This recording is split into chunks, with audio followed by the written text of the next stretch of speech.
Hey, listeners, welcome back to the podcast. I'm here with Dr. Vassily Eliopoulos, also known as Vass. Vass is a board-certified emergency medicine physician and a leading voice in regenerative and longevity medicine. Frustrated by the limitations of conventional sick care, Dr. Eliopoulos co-founded Longevity Health in Boulder, Colorado, where he focuses on proactive, data-driven health optimization for high-performing individuals, including CEOs and athletes. His approach integrates advanced diagnostics, regenerative therapies, and personalized care plans. Vass is also a Brazilian jiu-jitsu black belt, a former state wrestling champion, and an avid rock climber and kayaker. It's crazy what ChatGPT knows about you these days, huh? Yeah, it's amazing. Well, I want to welcome you to the podcast, Vass. It's great to have you on here. Yeah, well, thanks for having me. It's a pleasure. So we first connected a couple of years ago. We had these founding member calls for the Microdosing Collective, which is a 501c3 nonprofit that I started with Josh Capel, a mutual friend of ours who's a lawyer in Denver. And you happened to pop on that call and say hi, and you have a unique name, as many of our listeners now know.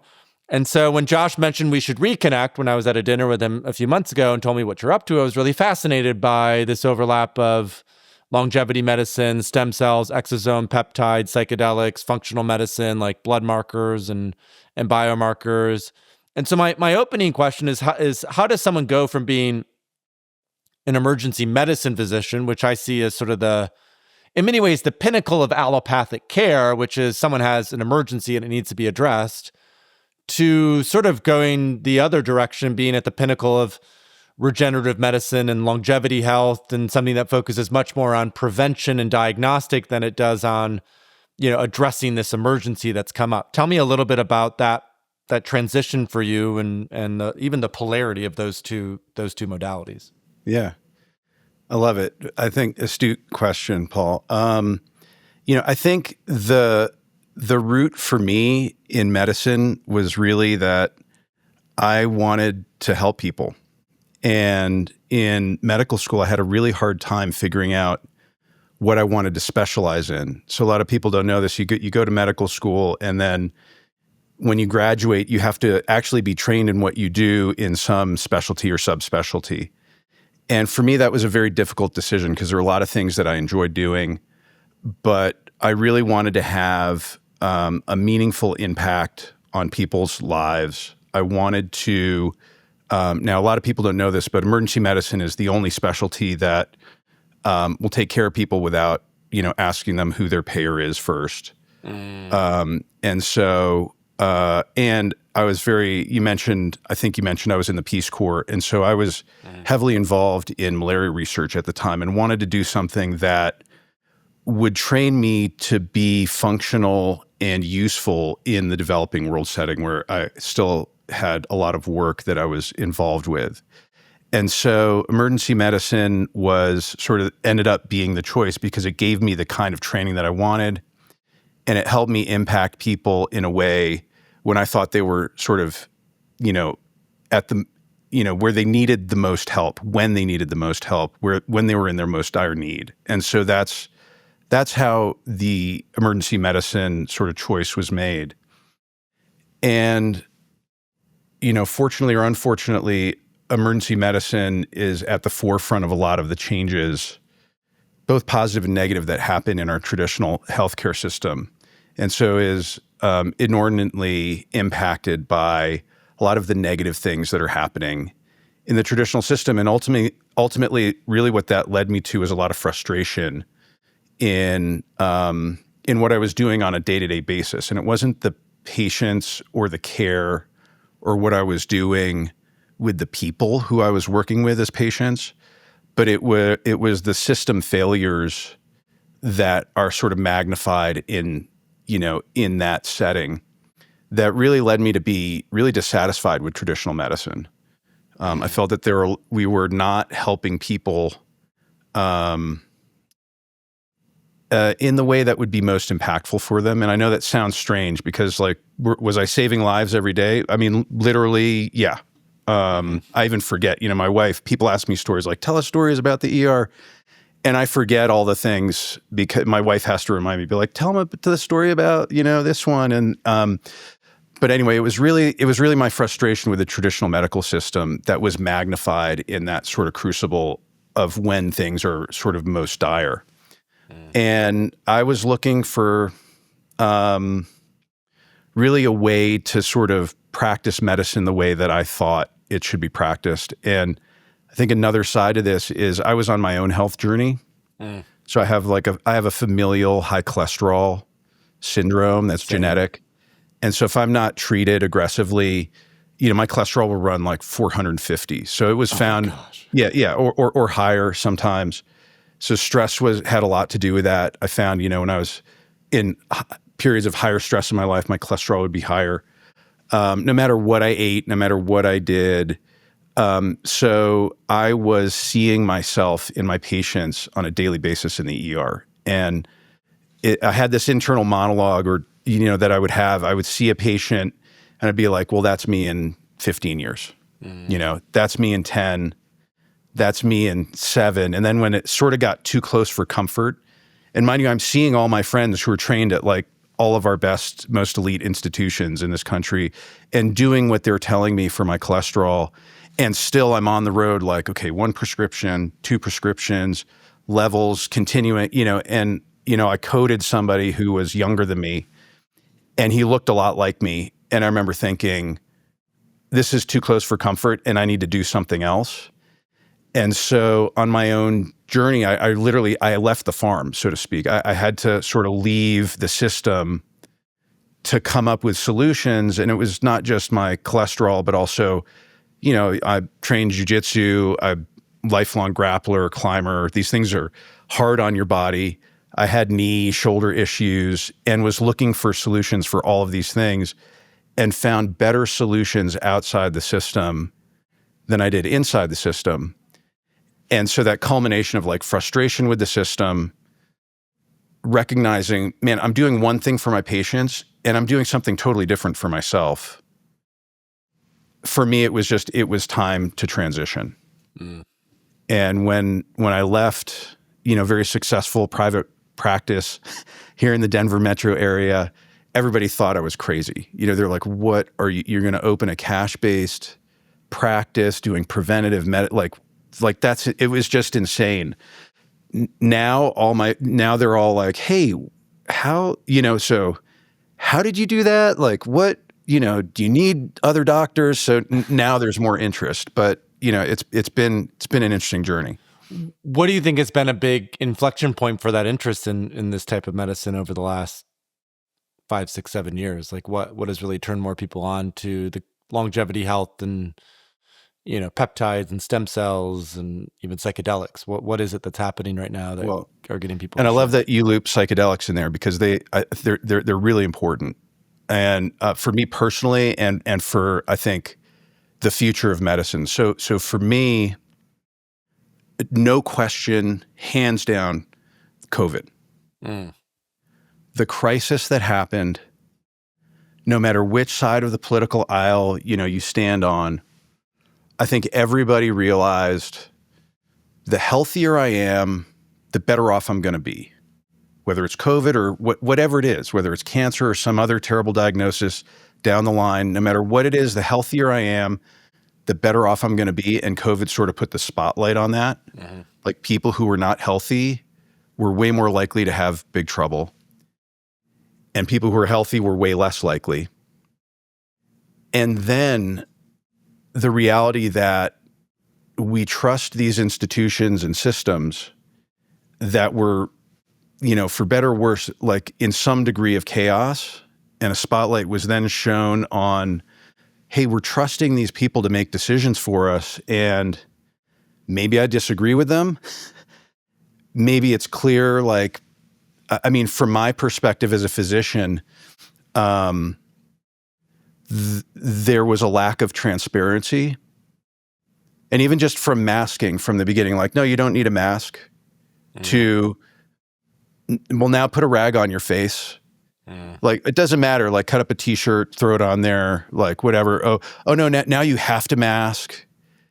And so just this progression and what I guess I would be clear about is I'm not trying to argue that for or against masks. What I'm arguing is the medical leadership went through an evolution in a decision-making process, and it was clear that there was a lack of transparency around that, in my opinion. And that's just one example, but I think everybody was just sort of like, wait, I'm trusting these people. Maybe I believe what they're saying.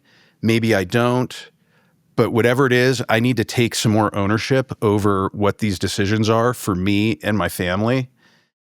And then the third big thing is, I think looping this into the psychedelics, from COVID, we are suffering a world, everybody is suffering some degree of PTSD from that pandemic. And that PTSD resulted in a lot of sort of the highlights, if you were to look at the newsreel of the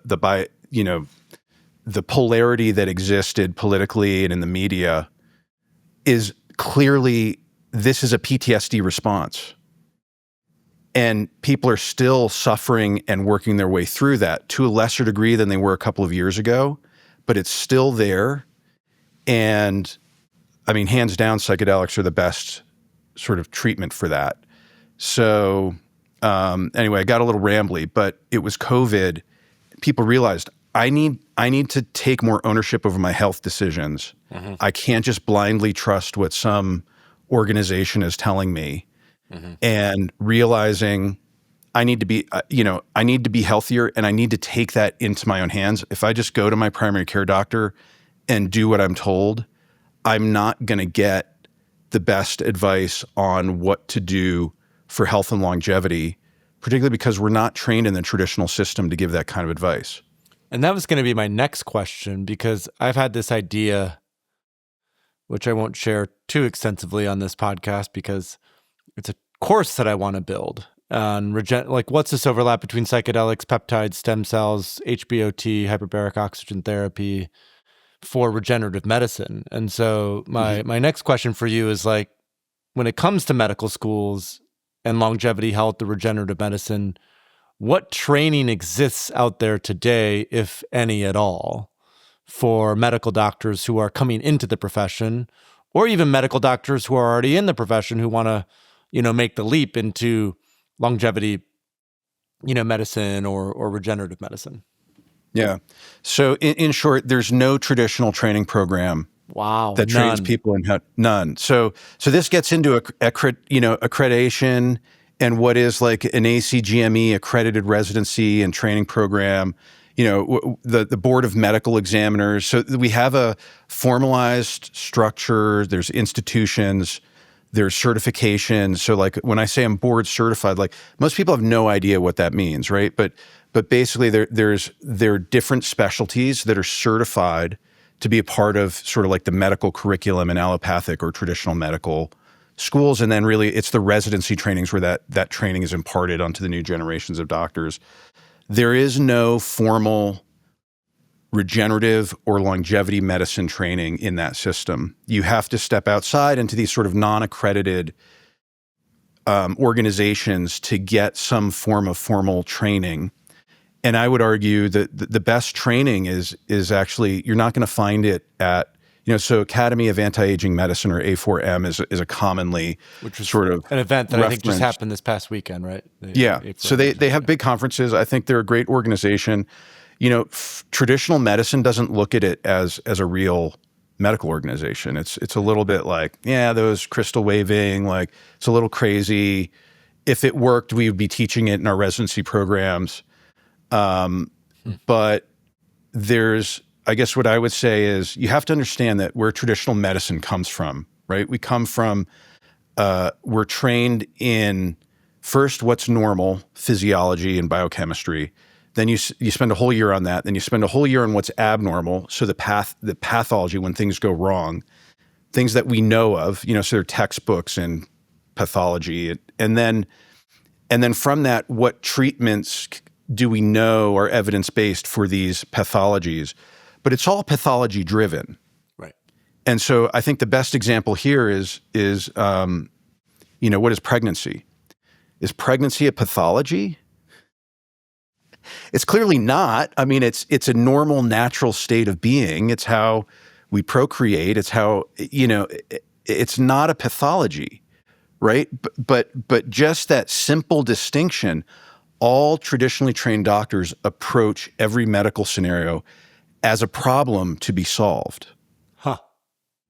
And so longevity medicine approaches things from sort of a different perspective, which is, man, if you get at it, like regenerative medicine in particular, your natural healing ability is so much more powerful than any synthetic anything that we can bring to bear.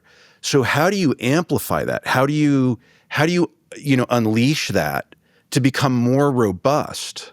Right? There's no problem to begin with. In fact, our innate physiology is the solution. And so it's a total flip in how to think about health. And then there's another component to this, which is there's a market failure. I mean, this is the term that I use.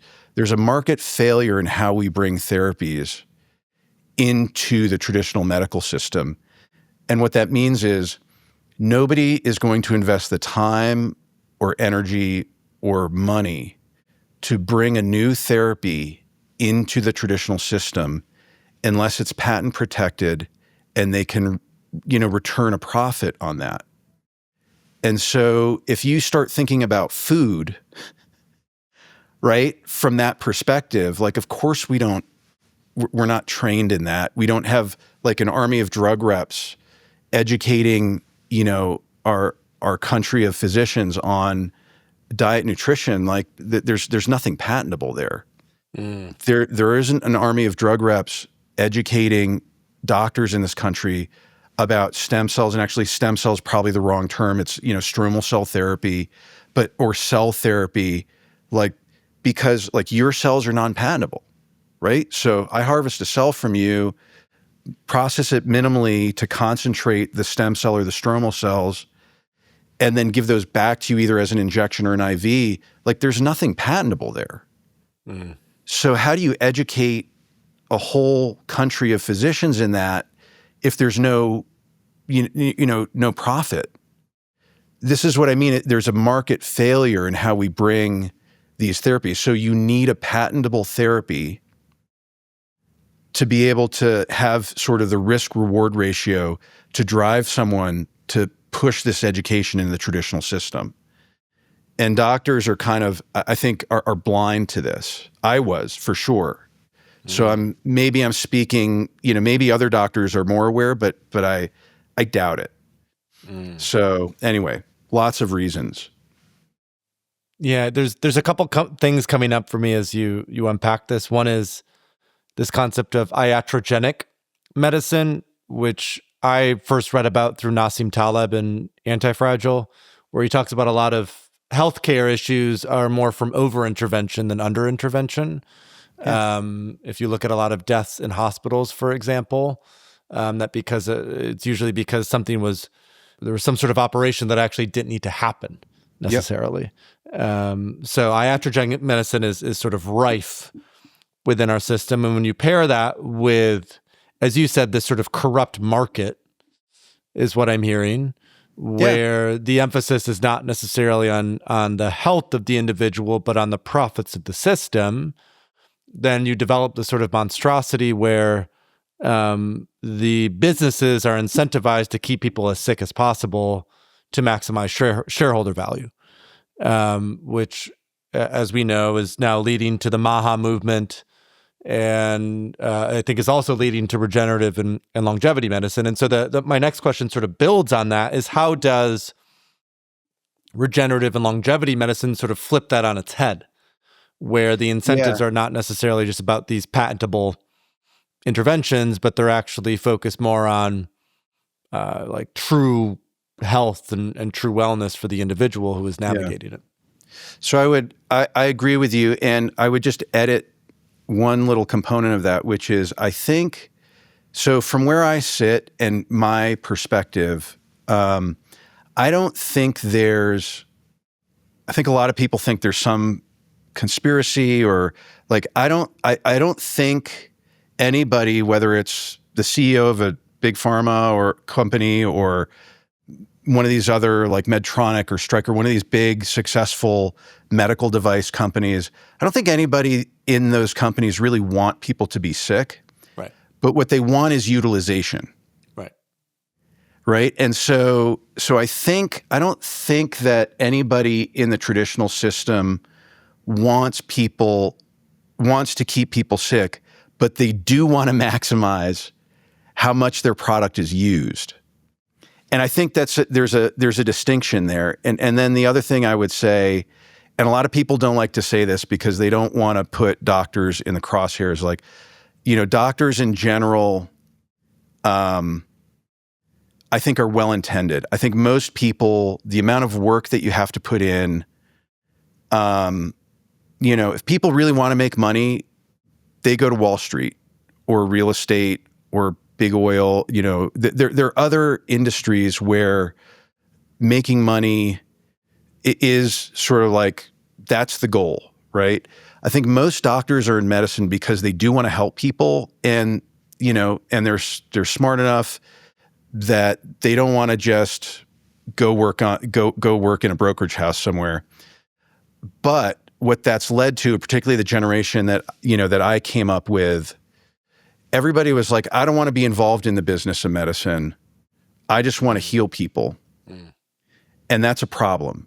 And doctors like this, so I would say this transition of where it's gotten really bad, in my opinion. Right? The system that we have, the big bureaucracy that we have to take care of people is consuming more money, is inflating that cost at a much higher rate than other sectors of our economy. And it's because doctors have abdicated the decisions around the business to other people. And doctors need to recognize that we're at fault and step up and start taking responsibility and stop blaming insurers or big companies. Like, we can't. It's been on our watch, and so if there's any physicians out there, just acknowledge that we've been a part of this problem and that we've let it go too far. And if you want to have the right, an ethical healthcare system that we feel good about, the doctors need to take control again. We have to. Because nobody else's heart is in the right place the way our physicians are. And I think a lot of physicians in this country feel stuck. They feel stuck as a cog in this wheel, but it's a wheel that we help build. So sorry, I kind of diverted off the question perhaps there. But it's an interesting tangent though, because what I'm hearing, just my own reflections on this, is my mom's stepdad, who was my grandpa that I just knew a little bit, was like a small town GP in Lowell, Michigan, which is 40 minutes outside Grand Rapids, Michigan, which is the second biggest city, but like a small town physician. And so as a small town physician, you run everything and you're responsible for everything, and people look to you to help with X, Y, and Z. And as I imagine a big part of the shift is as medicine has become even more specialized in some way, that specialization has led to the abdication of entrepreneurial or business responsibility, which has then created this sort of separation between the practice itself and, the people who are actually responsible for the financial side of things. And I've even seen this in the psychedelic space where you have, these big biotech companies or publicly traded companies and their executive team cannot find any alignment with their medical team about how to actually do psychedelic treatments because the incentives are like this.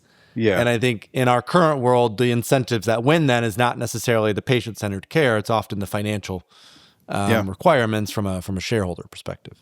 Yeah. Well, and this loops back to where I was going, which is your question around, regenerative medicine. And so I think a lot of critics, so if you try to go get stem cell therapy, whether it's in this country or somewhere else, it's expensive. It's not cheap. It's not, it's not something that most everyday person can just go and plunk down thousands of dollars for this therapy. And most payers and most insurance do not cover it, right, and have no plan to. And so one of the criticisms of people who, like me, who started doing these therapies, which are basically cash-based because that's what the market, that's how it's set up. I think there's a criticism that, well, it's profiteering. They found a cash, they're fooling people into these therapies, and they're making a ton of money doing it. And what I would say, and I'll go back to my personal experience, which is, I had stem cell therapy for my shoulders and my knees, and no short of life-changing. Like, I'm still tramp 51. I train at the gym. I mean, I don't train the same way I did when I'm 20. Go ask, and I train with the 20-year-olds and crush most of them. And it's in no small part because I love what I do, so I do it a lot. But it's because stem cells have enabled me to continue doing what I love doing in a way that I'm certain I would not have been able to if I had not, engaged in that kind of therapy. So to me, cell therapy was so clearly, when I experienced it, I was like, this is the future of medicine. I mean, like, what are we doing? This is so obviously, and this is, I think the cancer immunotherapies are sort of like, let's face it, like metastatic melanoma was a death sentence not that long ago. And now we're looking at like 60% cure rates using, the patients, using a T-cell therapy. So using an immune therapy. So I think stem cell therapy, what we call, what I say, stromal cell therapy, these regenerative therapies, we are in the first sort of phase of what the capabilities are of these regenerative healing cells. And then this loops directly into the conversation that, I think Josh really sort of said maybe you should talk to Vass, is because when you look at psychedelics and what psychedelics do and how they enhance BDNF production and what healing the brain does to lower and decrease overall inflammation in your body, like, guess what one of the biggest drivers of inflammation is? It's stress. Mm-hmm. So that PTSD that everybody's suffering from COVID is driving a level of inflammation. Guess what that inflammation does? It drives disease. And so in me, because of my particular genetic makeup, it might drive cardiovascular disease and dementias, which is what has been sort of, I've seen in, the older generations in my family. In some other people, because of their genetic predisposition, that inflammation might drive cancer or autoimmunity or some other, lupus or some other disease process, just because of what we're each sort of individually vulnerable to. But that chronic inflammation are the smoldering embers that lead to the fires of disease. And, looping this back to regenerative and longevity medicine, anything you can do to snuff out those embers or keep them as cold as possible for as long as possible is in general good for a long, healthy life, regardless of what the disease process is. And there's a lot of research now and science that demonstrates that you can come late to the game with a late stage disease process, whether it's heart disease from heart attacks or autoimmune disease. And if you deploy these methods and therapies that are part of functional regenerative longevity medicine, you can reverse many of these disease processes well after traditional medicine thinks they're incurable. So to me, looping all the way back to that original question is, longevity medicine, it's what we all know we want, what we all think we're getting at our primary care doctor. But the primary care doctor and our regular doctors are so worried about sort of the average or the lowest common denominator in our health sort of bell curve. And so much time and energy is spent focused on that, somebody like me goes into the doctor and to get a basic blood panel and they're like, you look good, you're thin, you're probably exercising, you're probably doing okay with your diet, like your basic lab work looks good, like I have nothing to offer you. And the reality couldn't be further from the truth. Like I said, like the example of my joints, like if you just stay ahead of the degeneration in your joints and think about the amount of pain and the amount of money we spend on surgeries to repair and fix and replace those worn out joints, if you can, like in this day and age, you can not only prevent that from ever happening, you can stay so far ahead of it that your joints can feel like a 20-year-old well into your 70s. But it takes a proactive approach to do that, which is going back to that iatrogenic sort of problem-based thinking. Well, traditional doctors aren't going to think about staying ahead of the degeneration in your joints until that degeneration is so bad that it necessitates some form of treatment. So I think it's a shift in the way you view health, I think. And I think people realize they're not getting the full potential that exists with these therapies. And so they're going out on their own and coming out of their own pockets to get it. And I think the same is true with psychedelics, right? Like what insurance, maybe there are insurers, maybe they're covering some ketamine now. Some ketamine. But my argument would be anxiety. Like every doctor reaches for an SSRI. Why? They're safe. They're well tolerated. It's the standard of care. It's not going to raise anybody's eyebrows. I don't have to fill out any additional insurance forms. But that's a pill that you take the rest of your life. And, the Prozac revolution was going to fix anxiety and depression. And where are we now? We're way worse off than we were when the Prozac revolution started. And so I would argue the first line of therapy should be psychedelics, no question, in the vast majority of people, because you can undergo a course of microdosing. You could undergo directly observed macrodosing. And this is where my direct link to psychedelics, ketamine, I saw more lives changed with a single round of ketamine therapy. Like jaw-dropping how people's lives can change. And then in my practice, I started seeing these very successful people, very intelligent, informed, educated, many of them in the sciences or with a medical background, coming in using ketamine, low-dose ketamine infusion, not to get high, to problem solve, professionally and personally. And when I saw that, I was like, wait a second. Like, what is going on here?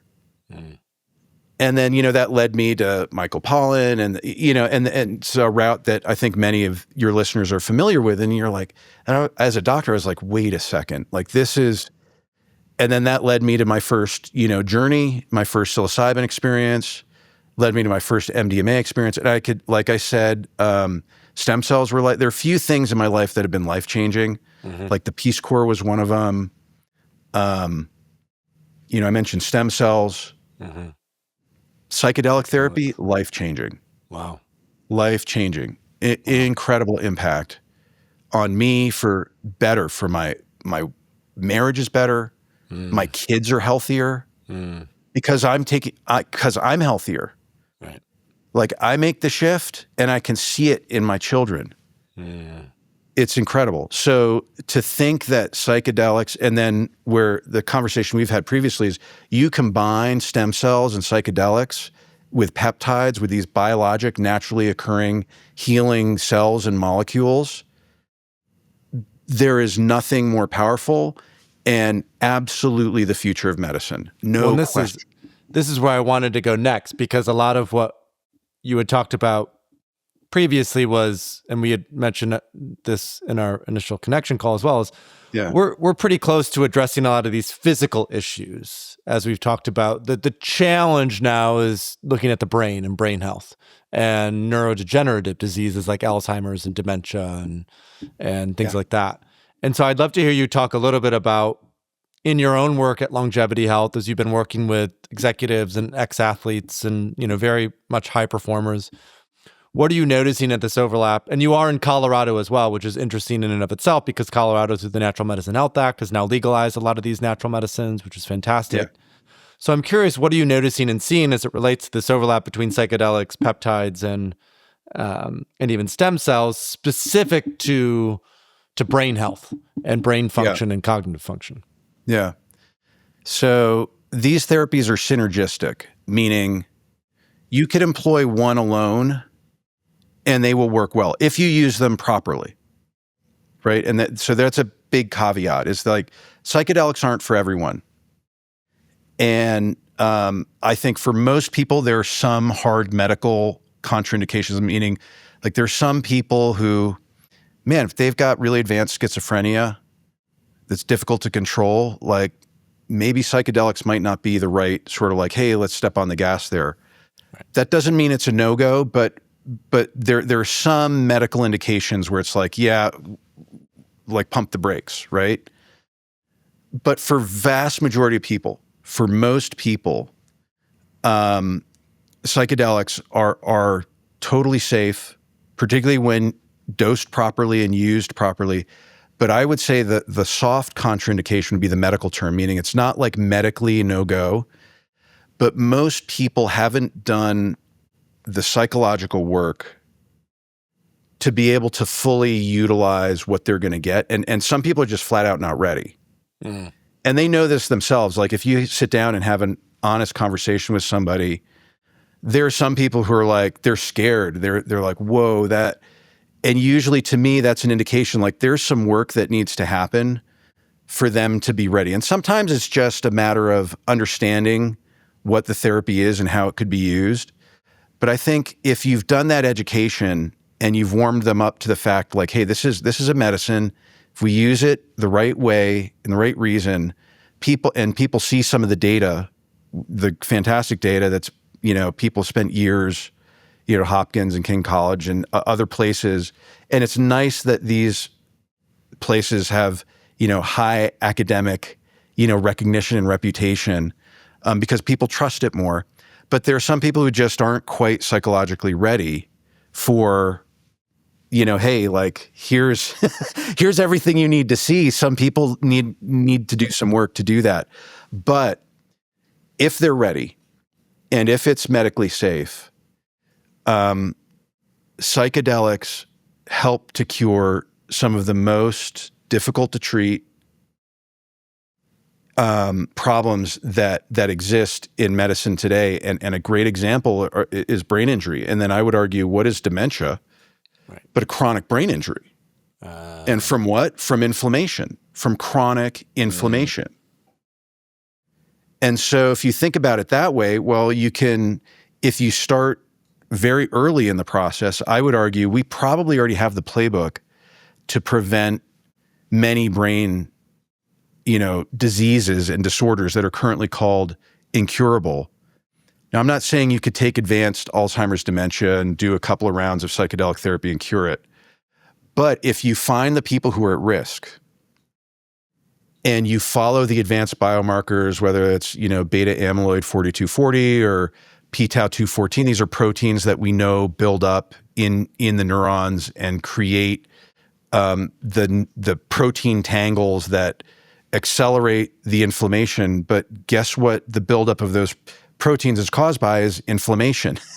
So if you combine, a functional, regenerative, dietary and exercise approach, which are two of the most potent ways to mitigate inflammation, right? Specifically this inflammation that leads to these kinds of brain disorders.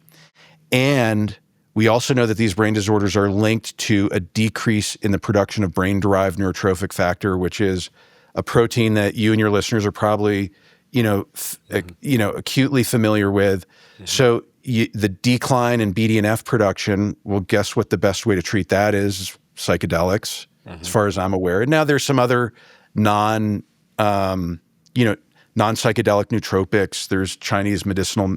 There's a whole variety of things that you can use to boost BDNF production. Lion's mane is one of the most commonly known ones, right, in terms of a functional mushroom. So, but you combine that with stem cell therapy, and what stem cells do is they go in. They're potent anti-inflammatory. I guess medication might not be the right term. They're potently anti-inflammatory, stem cells or stromal cell therapy. And the clinical evidence would indicate that they can help damaged neurons come back online. Mm.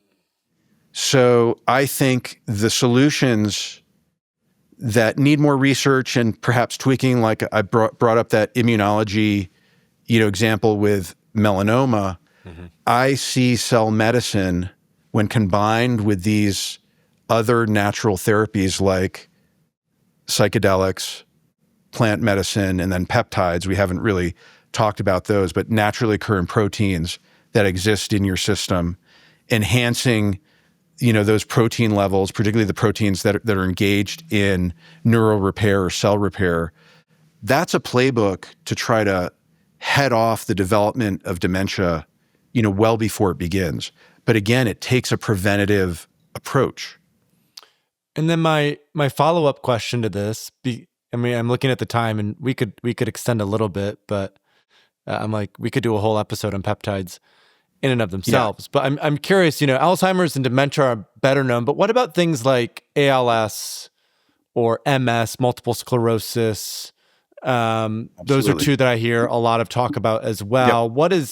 How does that relate to brain health and, overall physiological health? And what are we starting to notice and observe in terms of psychedelics, peptides, stem cells, how those may relate to the healing, or at least the sort of reduction in progression of those diseases? Yeah. Well, what is MS? MS is an autoimmune disease. And what is an autoimmune disease? We have immune cells in our body that start attacking the brain tissue. Mm. But the question is, why are those cells doing that in the first place? All of the traditional medical treatments are suppression of the immune system, complete suppression of the immune system. So this is, again, a regenerative medicine or functional medicine sort of concept, which is before that cell is fully autoimmune and attacking the brain, it was a deranged immune cell. And before that, it was a normal immune cell. So there's a progression of normal immune cell, exposure to damage, let's call it inflammation. It's more than inflammation. There are other forms of damage that can lead to the derangement of that cell. The term for that cell is a senescent cell, or a cell that's in a space. Some people call them zombie cells, right? Like you take a normal cell, you inflict enough damage to it, it turns into one of these zombie cells or a senescent cell. And then based on our genetic predisposition, it then turns into disease. And whether that's an autoimmune problem that attacks the nervous system, or whether that's cancer and turns into a tumor, or, there's any number of different avenues that it could take. Modern medicine is coming at it once it's a problem. Regenerative and functional medicine would say, well, what if we focus on eliminating these senescent cells? And there's good animal literature looking at MS in particular that says you can take mice who have MS or basically an MS analog in mice with full-blown plaques visible on MRIs of these mice, and subject these mice to treatments, senolytic treatments, which are treatments that destroy these senescent cells. You can actually totally reverse the visible MS plaques on MRI solely through the tools that eliminate these senescent cells. Wow.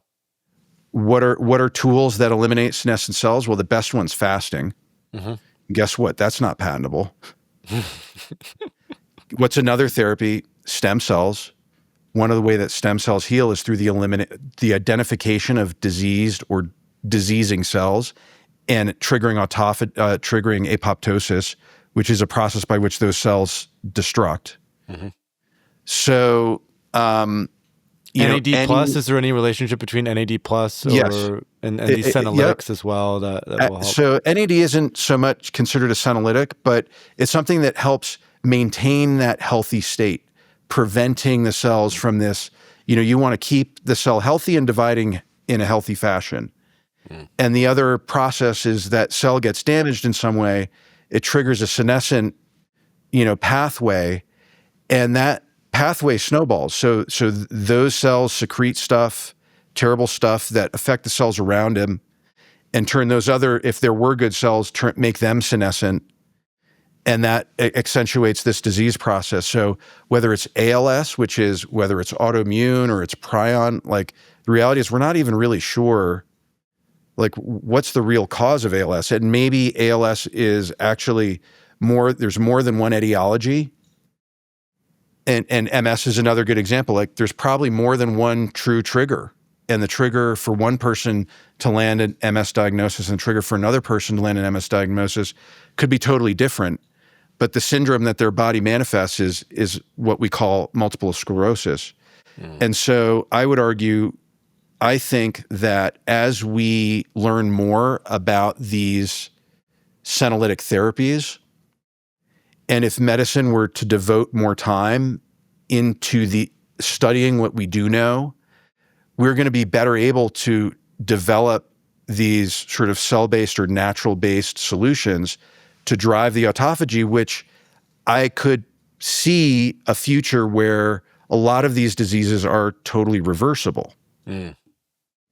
Because if, disease, like our bodies are our bodies are excellent at healing if it has the healing capacity. Right. And usually these disease states strike when our healing capacity is compromised, and then these senescent cells take over.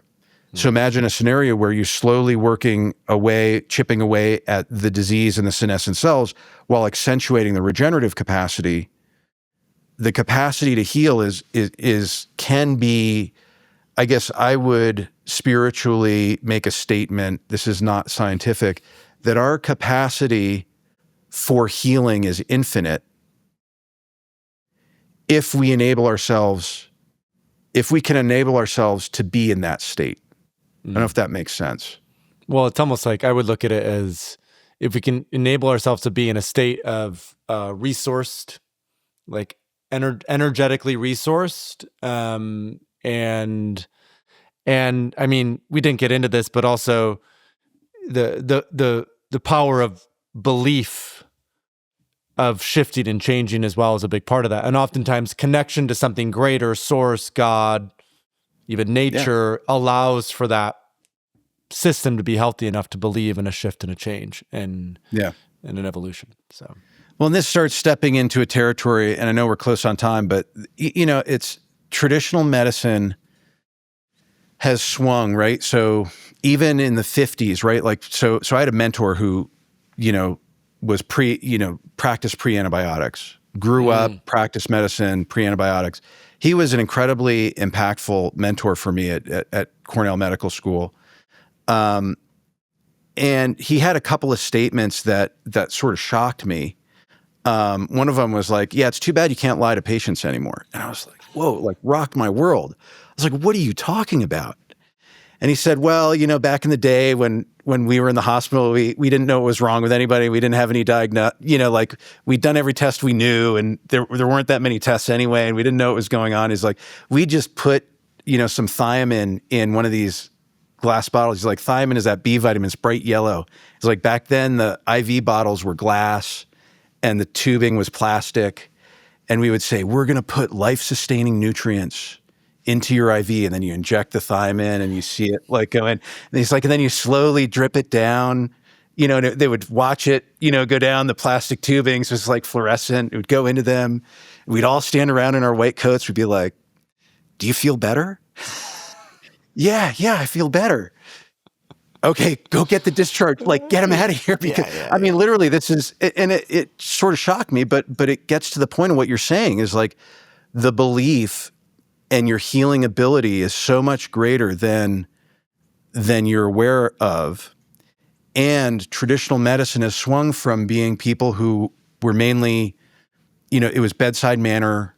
It was this, and it's not that there weren't interventions to be done, but now we've swung to a place where doctors are technicians. It's like, you're not just a cardiologist, you're a sub, I just do AFib ablations. Like, that's my specialty. And if it's anything other than that, like I don't know, because that's all I'm so technically adept at doing that, and can be a complicated procedure. It's hard to do, very time consuming. So the people who are really good at that, like, get really subspecialized in this area. Well, guess what? Like, you're a technician. You're not a physician, as I would like say. And it's not that there aren't components of that, but our pendulum needs to swing back a little bit. Because, well, guess what? We started, and this wasn't on, recorded as part of the podcast, but like computers, guess what? Computers are better technicians than we will ever be.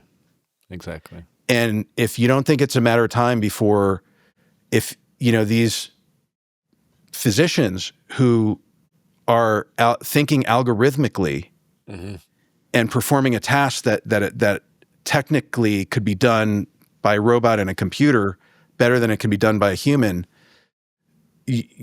all those doctors are out of a job unless they're providing something to the person that's worth more than just the technique. And this is where I'm going is traditional medicine ignores that there's a whole energy around life and humanity and the connection that exists to each other, to the earth, to the universe. I like how you said whether it's faith-based or not, we're all part of something that's bigger than ourselves. And the energy you put into the world is the energy you get out of it. And our medicine is like this. That doesn't exist. Yeah. Right? Because we don't know how to measure it yet. I mean, maybe we never will. There's part of me that hopes like we never find the device, right, to measure that. But there's always going to be more that we can't measure. And you have to acknowledge that exists because it exists. Right. So anyway, a little tangential, but everybody knows somebody who's like, they had this fatal diagnosis, stage 4, whatever, and this power of belief. I would argue it's more than belief. It's that energy and enabling your body to be in a state to fully run with whatever therapies, it has the benefit of receiving. And when you think about it that way, the capabilities are infinite. And that's a great way to end. So check out longevityhealth.clinic. This is Dr. Vass's longevity medicine practice. Any other places you like to point folks who might want to learn more about you? Or I'd say, our Instagram or social media, but yeah, check out the Dr. Vass or Dr. Vassily, I think are the handles, and longevityhealth.clinic. I really appreciate it, Paul. Thank you, Vass. This is a great conversation, and I appreciate you coming on. Yeah, thank you. Thanks so much for watching. For a deeper dive into the power of microdosing with complementary practice and extra guidance, check out our best-selling microdosing course. It's a science-based protocol with dozens of best practices so you can customize your protocol to your unique needs and goals. Check out the link in the description below.